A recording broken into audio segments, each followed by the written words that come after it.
To sanzola nzambe deka tolobaka na bino to sanzola nzambe parce que pema toza nango eza ya ye nzambe omata okita kobima okotaka olekaka otambolaka wana nde na pema oyo nzambe apesi yo esengeli to reconnaître ntango nyonso okendo nde naza boye esengeli nasanzolaka nzambe parce qu'il est écrit que tout ce qui respire loue l'Éternel. Et voilà une émission d'adoration et de louange toujours, chers internautes. Nous sommes là avec vous. Voilà, vous commettez biso tout le monde. Voilà, il fallait que quand même tout ça là, tout le cas. Mon Seigneur Nzambe, vous déjà pembeni. Kalaming était na pese mbot nebi ke bini vous apprécié. Bogoyo kaye koloba, boyebi bamsu bayebi.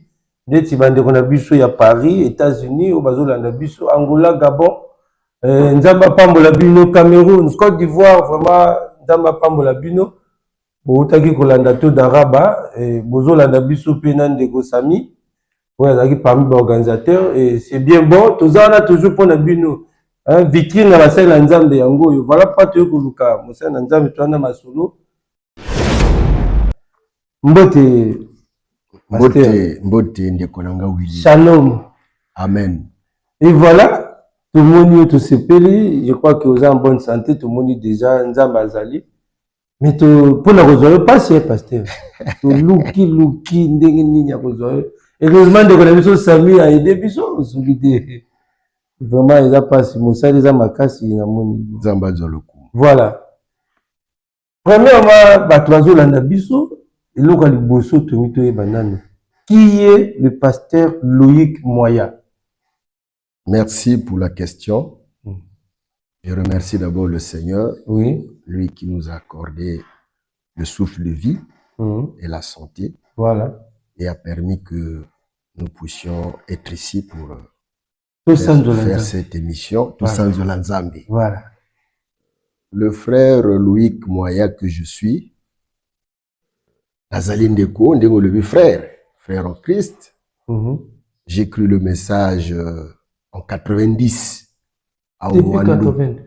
Depuis 90 à Ouandou, sous le ministère du pasteur Massamba, à l'église Zoé Tabernacle de Ouandou. C'est là-bas que j'ai cru le message. Voilà, le frère Loïc Moya, c'est un frère en Christ qui a cru le message du frère Branham en 90 et qui tient debout jusqu'aujourd'hui. Voilà, parlons un peu de ses côtés, parents, mariés. Oui, je suis père de 3 enfants, marié depuis 2004. Ok, voilà. Avec mon épouse que j'appelle la Sainte Belle-Sœur. Ah, la Sainte... Ah, ngaïe. Kala kutumulanga na makamba bolingo te parce que Kalaming était na ko chauffer biyo awa na makamba bolingo. Et voilà, bino bolandi ah ngaïe ce qui va papa bosu mi bala be bazake bile. Yo ka kom. Wana yo wana kombo na ye ou bien izaka na tag wana kaka. Wana kombo ya bolingo.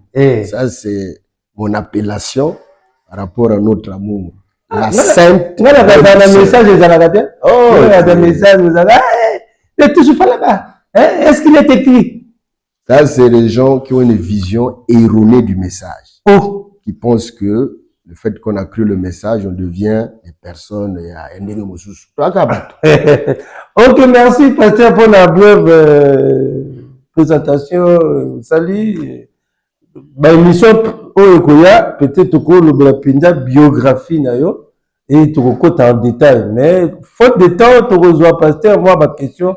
Mais maman a les camotés là qui a des événements mais to profiter na si mes événements les 6 to sololana Monseigneur Nzambe quand même pour na kozwa bango ezaka moi matata oyoka bulo bi azati a Chine o lobi a ke Dubaï donc si ka to profiter rango.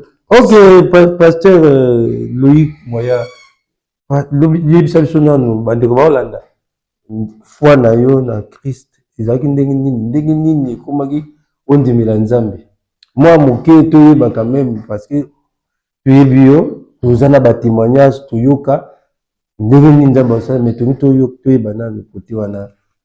merci de Konangai, Nandimi, message Oyo, de na lobby, 90, sous ministère ya pasteur Massamba, église ya Owando et bandaka na ndako ya oncle na ngai Sibi Noé.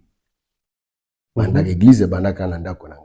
Voilà, yo osambela message. Wana naza na nga païen, moi jeune ya école secondaire. Gentleman, moi gentleman na moi coiffe moko pink tout ça na culotte. Nazo seka kutu bazoya ko sambela na salon. Mais après chemin faisant nayi ko s'intéresser na eloko moko esalemaki kuna. Na église. Mais avant ça, on fréquentait l'église, monsieur. Bon, maman aza na église évangélique. Comme ma biso na bomona na ba veille de prière. Veille de prière basala na suka ya année. Donc on a tona ko kende, mais sinon église comme telle vraiment yo moko ke na volonté na nga pas na un message rien. Gentleman kilo tout tamba na ba nzambe ta nzambe azala kuna. Ah voilà ne yo ne.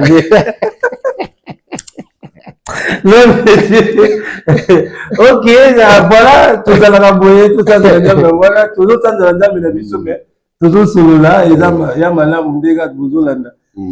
Donc batwana yo ya kotula bango bazo ko samdela mais yo namona ki événement moko kuna amemaka moto moko ya malade yina ye na vélo na likolo abenga kango malade infantile infantile likolo monene boye.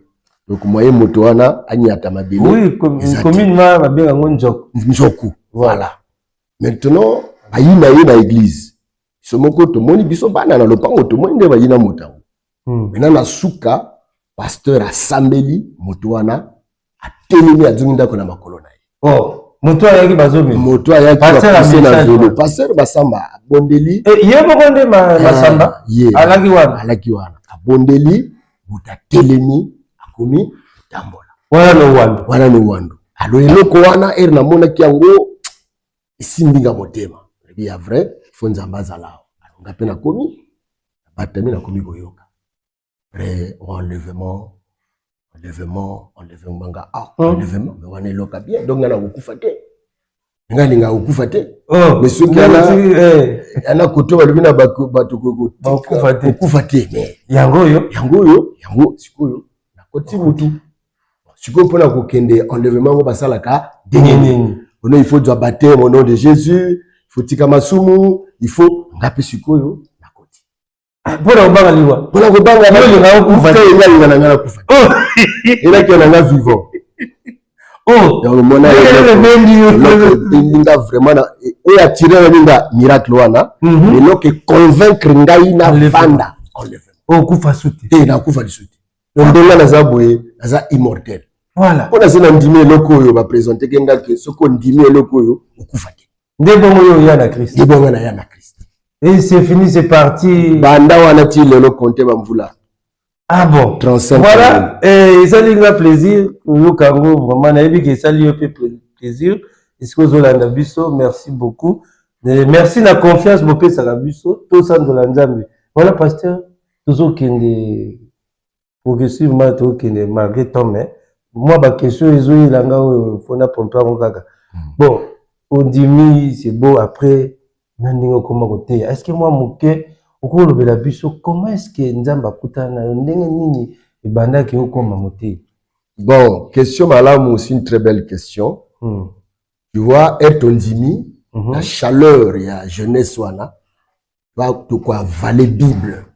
To quoi valer ma brochure. Voilà. Donc moto ezo wana alors na kanisaki naza motei après na bangi débité ngana kokote ya te. Oh. Siko baninga otondimaki na bango bazoteya mais mokolo mosusu ngana ke kosala jeûne prière na kati ya zamba. Na kezamba nga moko na lali kuna ona luka elongi na nzambe. Na yeba ya vrai ce qui naza na ministère que na tatonete. Être moko alobi na ngai mungombo mais mototi. Yongo na montagne. Ngamongo na kati ya zamba. Na ngai tu as un ministère pour prêcher la parole. Mais sache-le que nombreux ont rendu leur ministère aigre parce qu'ils ont commencé à prêcher avant le temps. Toi, ne le fais pas, car tu es comme un fruit caché dans le feuille d'un arbre qui va se manifester à son temps. Voilà, si on comprend bien, Chaleur, on a bandé surtout dans les années 80. 80, 93, 94. 93, 94. Yo, comme la Bible, quand on a broché, on a mis ça qui déjà que vous avez monté. Quand on a répété,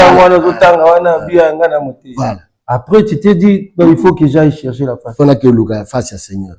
C'est là que cet être me parle, me dit, tu as un ministère, mais sache-le que nombreux ont rendu leur ministère aigre. Comme si le Moussala Bangoya Matéa gagne. Avant que Mbouma était là. Voilà ce qu'on a batami, la commune interprète. On a comme on a interprète, comme limbo la kaka, l'église. Donc talandenge, ma solo, il y a ministère et bandaki. Maintenant chemin faisant, monte comme il pela. Ah, et aussi ma carte. Monte zo pela, Nzambe siko yo amoni que tango ekuki, nga siko na zobanga. Na lobi na Nzambe ke ngai na kokina banda na ba église ya Mikete. Ah, yo ko imposer ça. Mais Nzambe to solo la no.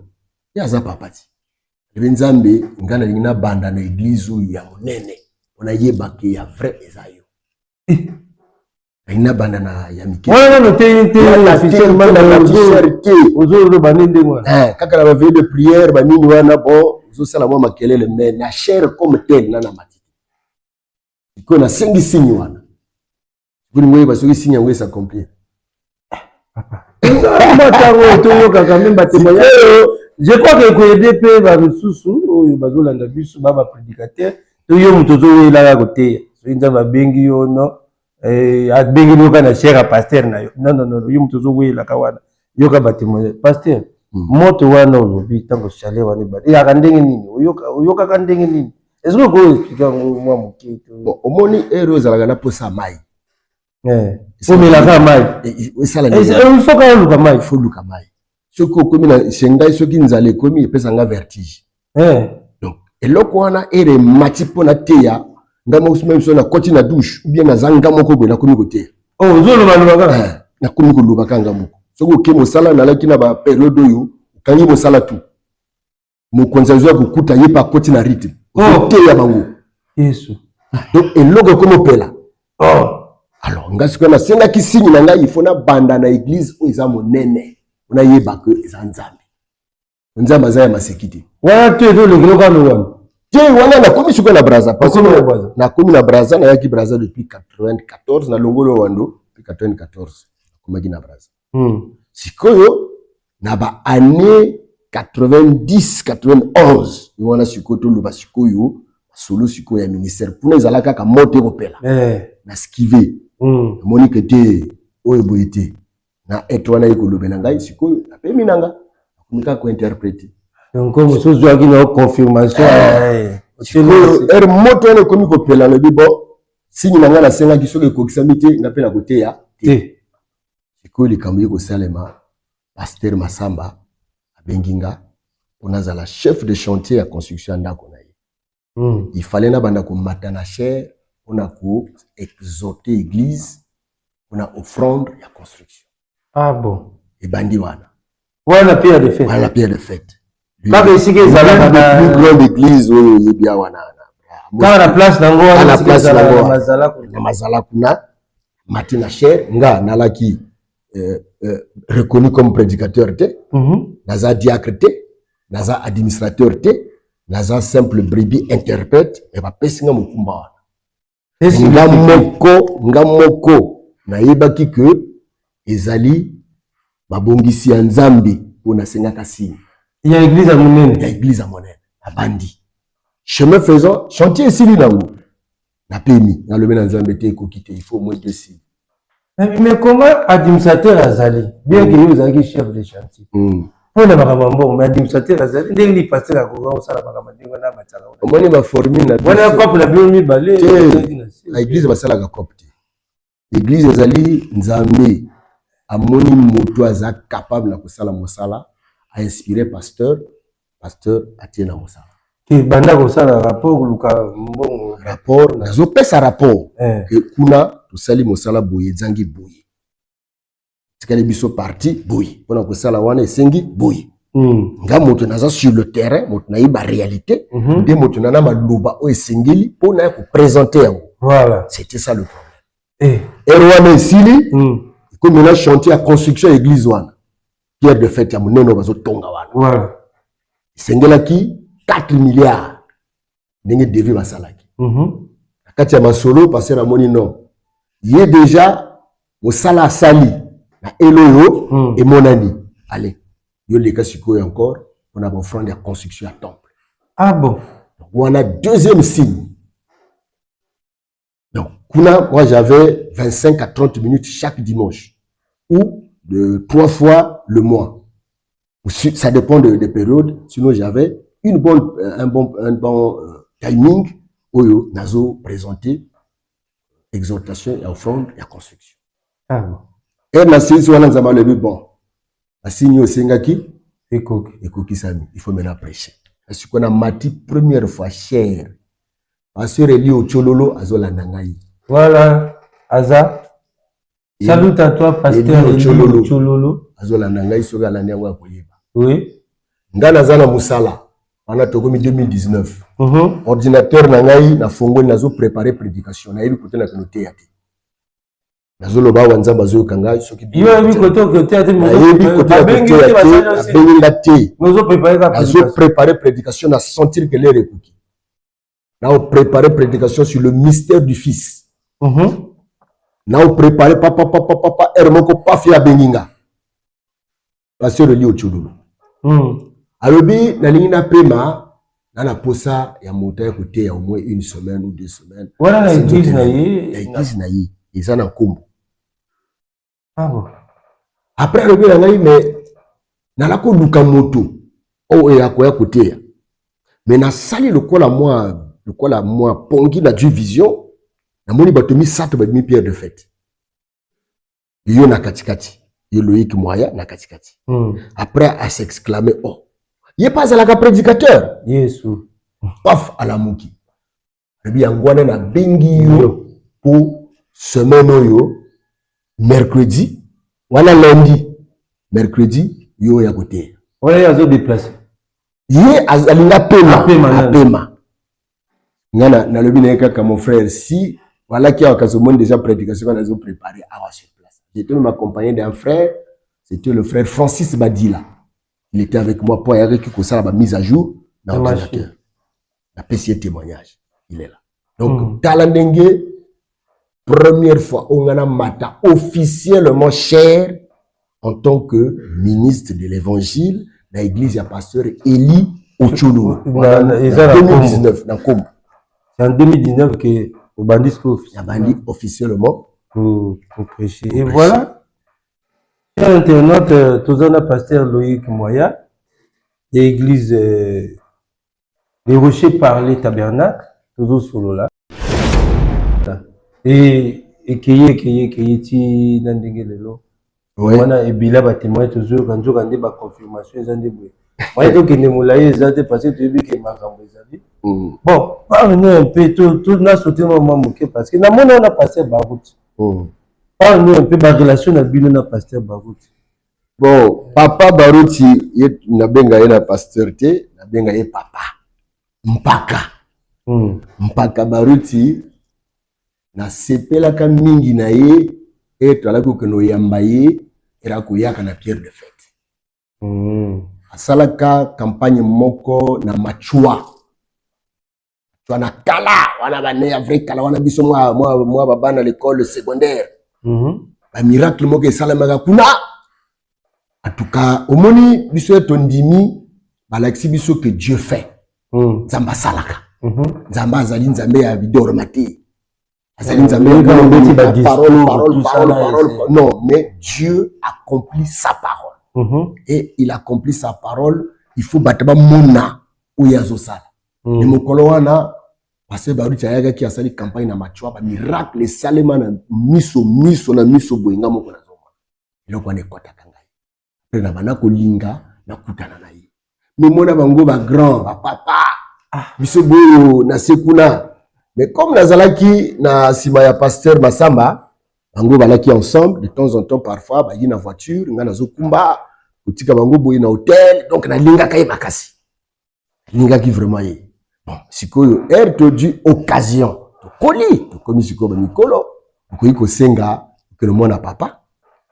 On a dit occasion wana nga pe, que comment a papa. Donc yango no moni ba image wana, ils allaient à l'occasion, ya oyo na mona ki kati na ye, sepelisa ki ngado na linga ki paye. Tianga maboko, voilà. donc Zamba pambola ye, apema na kimia, aza papa moko spécial. Ok.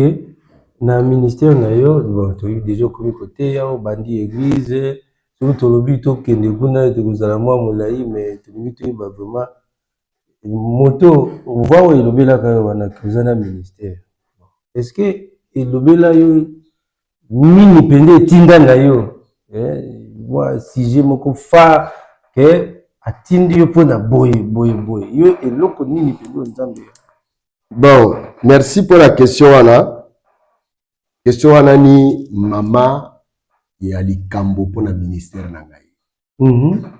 Ministère na ngai nzamba lobi na ngai cheval de bataille na ngai za amour. Amour. Cheval de bataille na ngai eza amour. Sikoyo permettre ngana tanga ya makasi permettre ngana tanga écriture. Papa. Oyo ezo pesa ngai minute oyo moto ya koteya na minute oyo. Concernant l'amour. Concernant l'amour. Des cheval de bataille. Cheval de bataille na ngai ndeko na ngai. Moi tango je crois que bandeko bazolanda biso. Ezali amour totangi na kati ya ba écriture eza ebele mela kozwaka moko. Bible na kati ya Hébreux 10:24. Hébreux 10:24. Alobi veillons les uns sur les autres pour nous exciter à l'amour et aux bonnes œuvres. Ndenge tozabuye yo il faut tala ngai il faut na tala yo. Est-ce que ozana nzela bolingo? Est-ce que ozana nzela misala mala? Veillons les uns sur les autres pour nous exciter à l'amour et aux bonnes œuvres. Na kati ya Pierre, on a baksa deuxième écriture avant natanga frère Branham, na kati ya 1 Pierre 4. Verset 7 balobi, la fin de toute chose est proche. Soyez donc sages et sobres pour vaquer à la prière. Avant tout, ayez les uns pour les autres un ardent amour. Le long de tous les événements, que la fin est proche. Nous sommes à la fin de la fin. Mais but y a message ton dîner zani. But y a message, ils allaient préparer biso pour être biso en condition pour que tout côté lola. Message yi pour préparer biso, pour tia biso en condition et pour permettre biso que mokolo lola a fongola biso porte na yi. Si koyo er to moni message à frère Branham, Nzamba salier grâce en tant que prémisse. Nzamba salier grâce à menier na lola. À quelque vana kuna moi quelques instants. Il fallait dzonga na mabele. Balobi na ye ko dzongo zo dzonga wana. Loba na bango kuna ke motutu alinga yaka awa eloko kaka moko bazo senga seul l'amour parfait entrera. Voilà faute de matière oyo moko na biso akende ki ba pesi. Donc but ya message lelo ezali côté ya bato pour que ba jwa bolingo. Pour l'amour c'est Dieu. Ceux qui aiment sont de Dieu. Ceux qui n'aiment pas ne sont pas de Dieu. Donc, les gens mettent l'accent sur beaucoup de choses qui sont importantes. Donc, il faut écarter puisque l'homme ne vivra pas du pain seulement, mais de toute parole qui sort de la bouche de Dieu. Mais la chose principale, dit le frère Branham, dans le royaume de Dieu, la chose principale. Oui, allez-y. Une expérience personnelle avec Dieu. C'est Prêchant 54. Je prends le paragraphe 48. Il dit, permettez-moi, pendant qu'on aligne les gens, de demander ceci. Combien ici croient que la chose la plus essentielle dans le royaume de Dieu, c'est l'amour? La chose la plus essentielle dans le royaume de Dieu, c'est l'amour. Et quand Jésus, l'amour fait chair, était sur la terre, Maître, quel est le plus grand commandement? Qu'est-ce que le maître dit? Tu aimeras le Seigneur ton Dieu de tout ton cœur, de toute ton âme, de toute ta force, de toute ta pensée. Et tu aimeras ton prochain comme toi-même. Donc, maître à l'accès d'Abisso que le plus grand commandement, c'est aimer. Donc, c'est l'amour. Tu aimeras à Bandiwana. Donc, tu vois que la chose essentielle, serviteur de Dieu, pour que prêter épouse de Christ, en dehors des miracles, en dehors de tout ça, c'est l'amour. Parce que la Bible dit, quand le parfait viendra, le partiel disparaîtra. Et le parfait, c'est l'amour. Et l'amour, c'est la dernière vertu qui est sur la statue de l'homme parfait. C'est la vertu patron. C'est la vertu qui couronne les autres vertus. C'est la vertu chef. Et l'amour, c'est Dieu lui-même.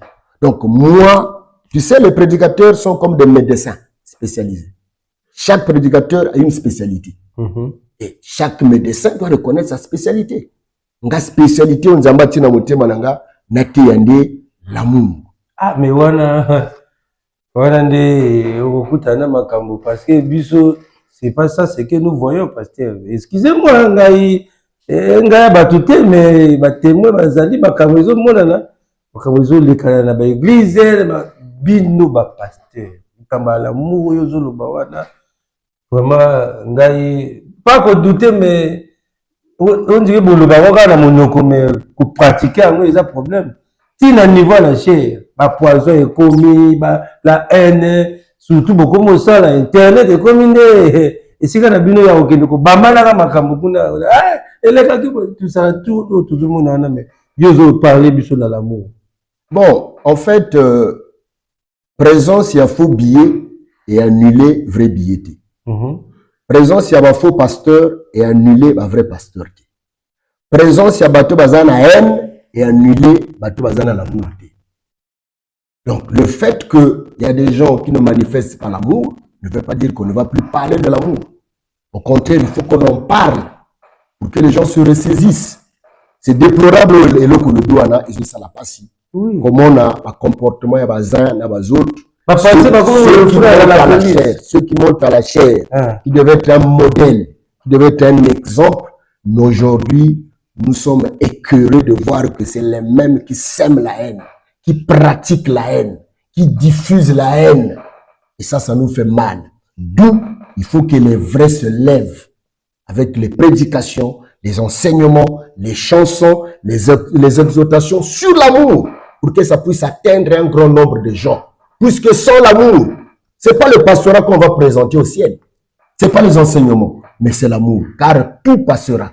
Voilà. Mais l'amour ne passera pas. Et voilà, tu peux profiter sur quoi, tu peux bosser mon ministère, foi, tout ça, je crois, lundi quand même, raté, profiter des missions, tout ça, le passé, Loïc, comment, Andima, bien que tu aies vu, détail pour Nathan, mais à ce que tant que parlé sur l'amour, la fois dernière, je crois que c'était l'année passée, je pense, au Ganza qui événement mon col n'ayez pas peur tout ça là et puis événement moi les kikabwe papa baby surtout que non quelque chose ils ont été pour ça mais on a lobé la montée mon témoignage tout mais je crois que dans Moussa Nzambe ndenge ozo sala baby surtout yebi tout le monde a quand même cessé yebi que makamba minene ozo sala mais tout lingi quand même avant de continuer nous kolobela événement yo nous tu kolobela l'amour tu veux que événement et tout ça là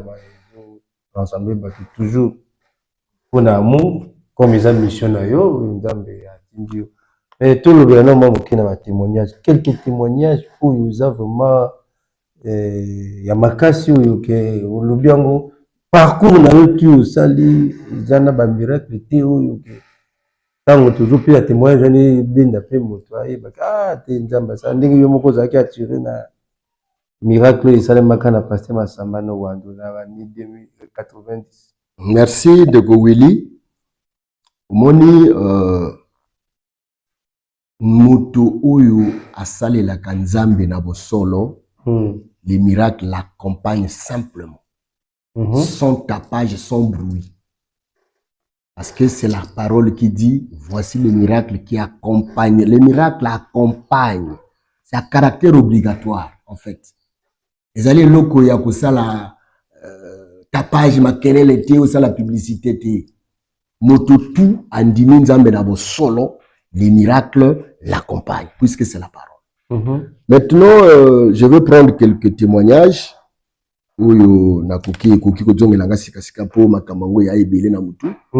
je vais prendre au moins 3-4 témoignages.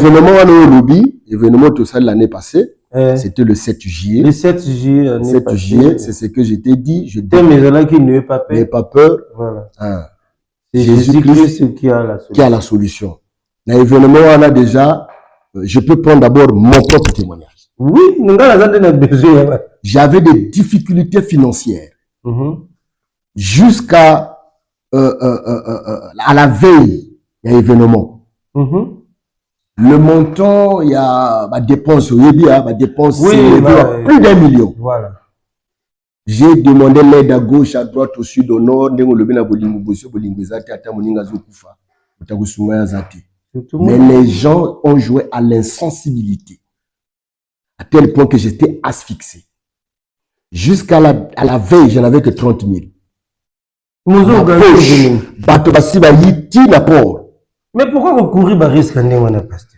Maintenant, il fallait abandonner que ça il est la solution. Na comme la libongo, j'ai dit Seigneur, il fallait qu'on doit ma boîte.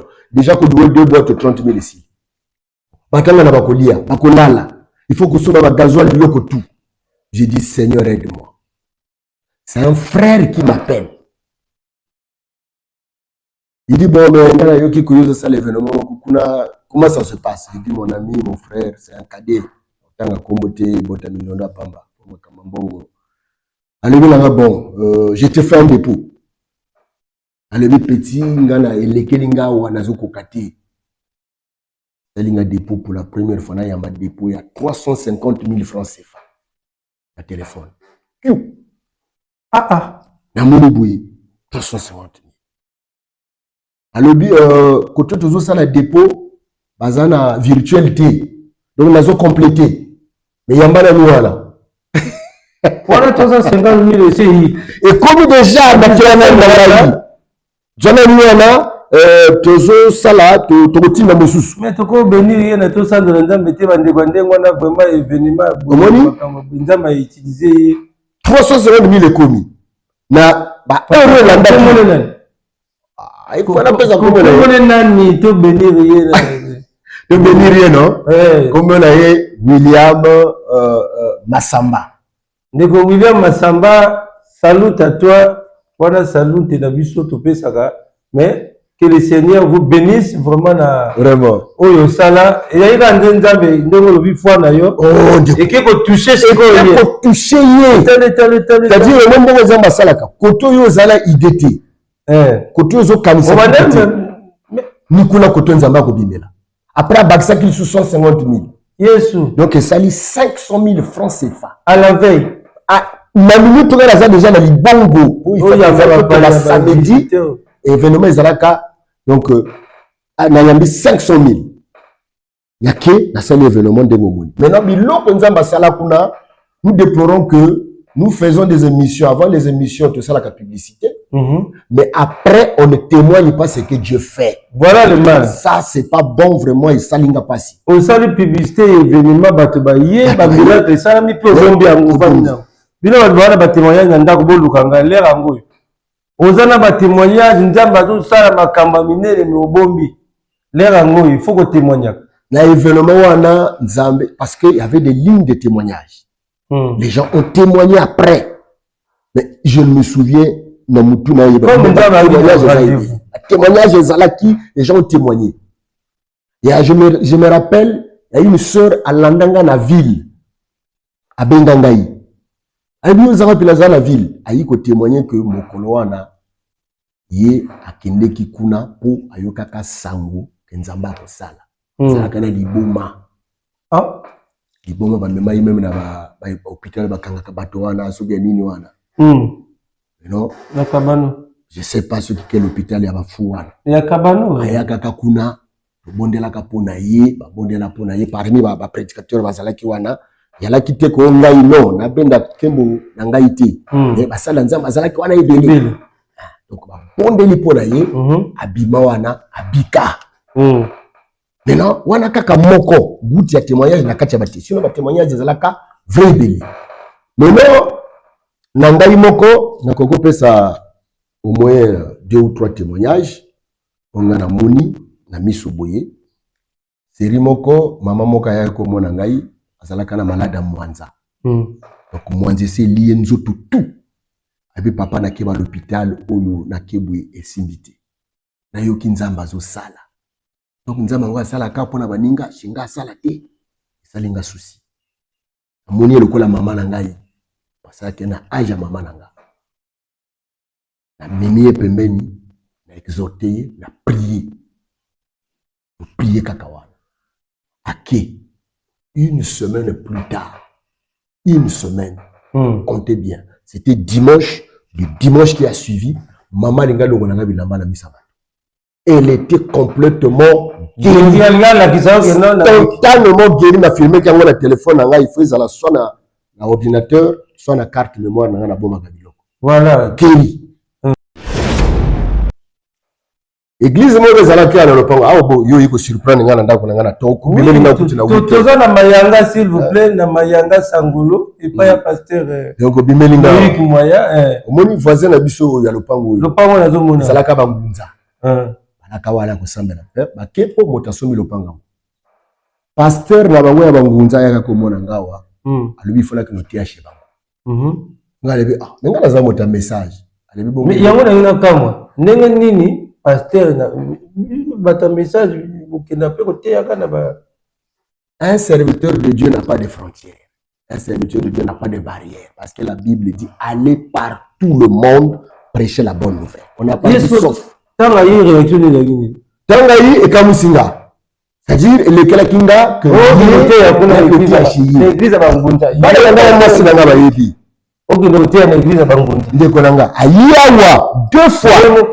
Responsable de l'église wana ayao abi nzamba lobi na ngai yo uza mosali na ye il faut kotia chibiso ona lobi na ngala za na message lobi na nga bongo serviteur de Dieu et loko ni ko pekisa ke no kotia nga lobi eloko lobi wana mais dito ke bino bata message pasteur silimbi sangai bino boloba ka kendo batu wana bana nzambe te batu ba siko ya lobi Dieu m'a dit. On a quel nzambe? Dieu est le Dieu de tout le monde. Ok? Dieu est omniprésent, il est omniscient, il est partout. Les dons et les appels sont sans repentance. Ok? Dieu parle par un âne. Dieu parle par un arbre. Dieu parle par les païens. Ce qui est conditionné, c'est le salut. Ah bon? Mais Dieu parle par n'importe qui. Je savais que ce n'était pas la blague. Parce qu'en tant que Ngunza, après deuxième fois, il commence à la véranda.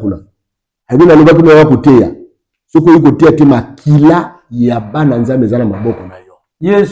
te dis la vérité. Le témoignage que je donne, la néglige Kambo. Comme une néglige. La néglige comme ça, je vais mettre ça dans la prière. Aïe Soussou. Maintenant, dans la obligé bon, il n'y a pas de problème, je vais venir. À quel côté à cérémonie comme il y a l'église la piscine de Bethsaïda. Il y a du sujet, il y a piscine de Bethsaïda où il y a la Bible. Comment Jésus avait guéri le gars qui avait, je crois, 37 ans ou 39 ans de malade. 38 ans. 38 ans, exact. J'ai pris ce serment-là. Et dans la cour, là, que le même Dieu là, le même Jésus là est ici pour guérir celui qui est malade. Or, il y a quelqu'un maman moko, il y a à l'hôpital. Donc, il y a quelqu'un qui est dans Nangola, il a déposé un cahier bouillé, il y a un massage, il y a tisane. Et pendant que je prêchais, la maman là voit une grande lumière. Et dans cette lumière est descendu, il y a bien qui va prêtre. Or, c'est des anges. Dieu est descendu 4 prêtres. Encadré. Donc, tous les mouvements que tu faisais, c'est le mouvement qu'il faisait. Et quand la maman là voit cette lumière, il y a télé pour qui ma lumière, elle était complètement guérie. A comme que sauter la carte église, culte même du fort Mosous. L'église à Mbunza. Les témoins sont là. Elle était complètement guérie à Djoganamakou. Troisième témoignage, ça se passe à la pierre de fête. Une maman empoisonnée qui est dans marat naï. Maintenant, bah mémier chez Bangunza toujours pour passer sa tisane pour évacuer bah biloko. Maintenant bah passer ça bidon à 25 litres. Il y a tisane. Il y a tisane. Amela capo et bénissa poison. Maintenant bah effet il y a bah produit ana et ça les réactions dans nzoto. Nzoto ne vimbi. Là au kokali susute. Le bina est bon. Il y a pasteur Mogokuna na braza comme il y a passé à Outaka point noir. Donc à Outi point noir na braza pour que na pasteur Masamba prier pour naï. Mais elle a commis pasteur Azati. Ngamo tona yambaki. Elle a yambié, elle a dit non, ngana ya papa bonde la pona ngana zuku katela bi pasteur Azati. Yo zamo sana na nzambe te na bisi na zamo sana na nzambe. Prier pour na maman wana. On déconne ngai. Likambo ils a filmé na kati ba filmé ça. On a prié pour la maman. Les 2 semaines qui ont suivi, la maman était guérie instantanément. Ayaka quitté parce que, quand on a prié là, les jours qui ont suivi, elle était guérie. Et quelques jours après, elle est venue donner le témoignage. Donc, les témoignages, il y en a, c'est parce que comme on y brusque boyer, moi, il a répertorié en haut, et voilà, tout le monde qui est témoignage, mais. Boyo ki bino mokonga ite to sans de l'anzambe toujours mais to pe mananu ok to zona no quelques éléments oyo et puis to zonga to butana juste après.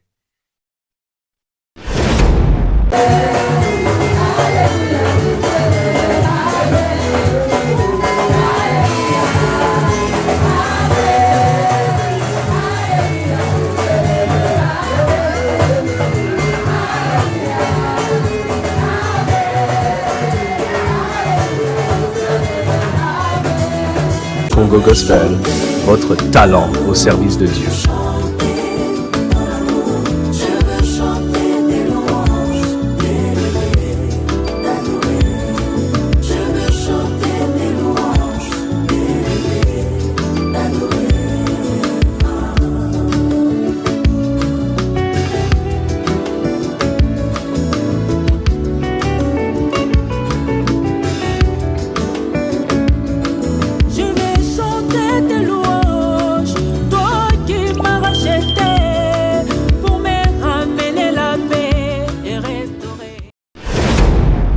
Ok, merci beaucoup. Je crois que pour la division, vraiment raconte mon balboso to yawa. Il m'a pasteur Azana pour témoigner.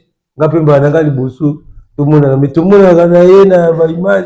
Kuna utali oyoki basango menga habité. Voilà il a l'occasion comme on a eu. Bolandi quand même témoignage na ye. Je crois que sungi yo mutu ya na côté ya. Et sungi pe yo mutu za l'église oye bandenge ko tambola. Vraiment, merci beaucoup, Pasteur Loïc, comme à la fin. Je crois que tant que tous avez même c'est l'équipe, mais quand même, c'est important. Tout le bas, tout le belli.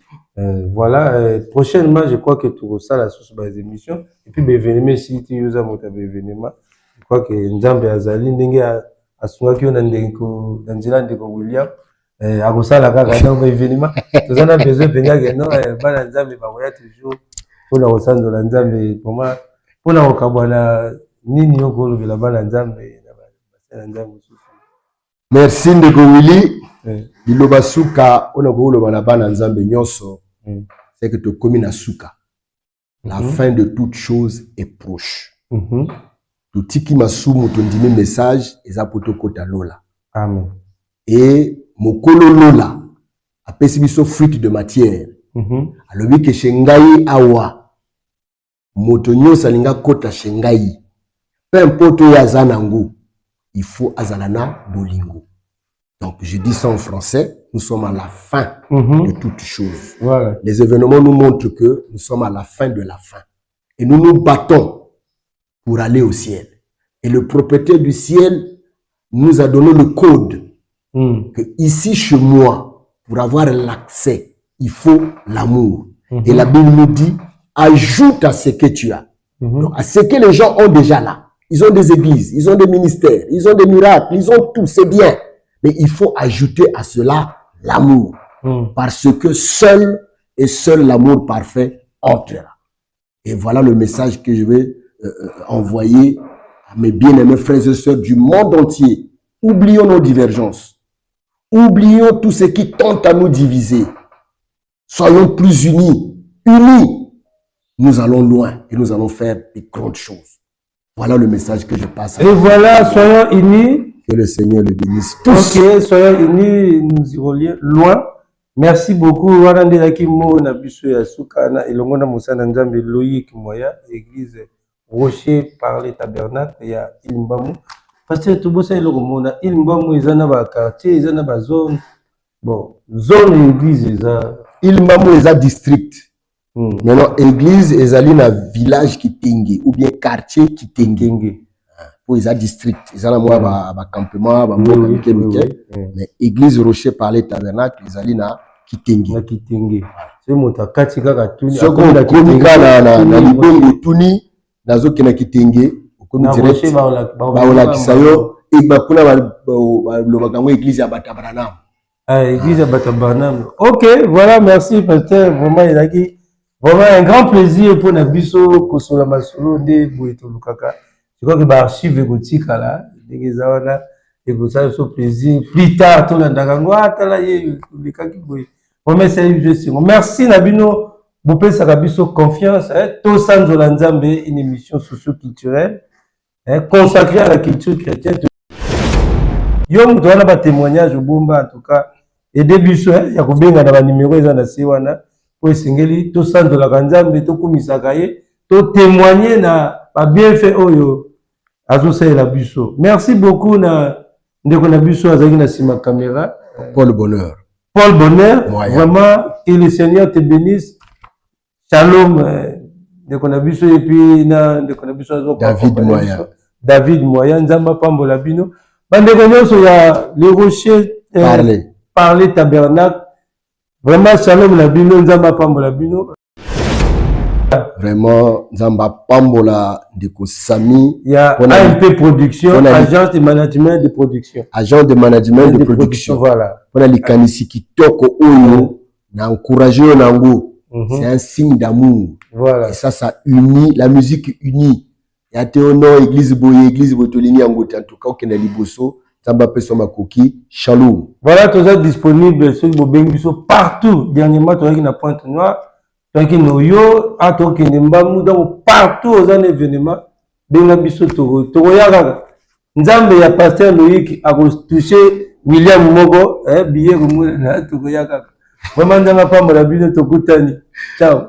Ciao. Merci.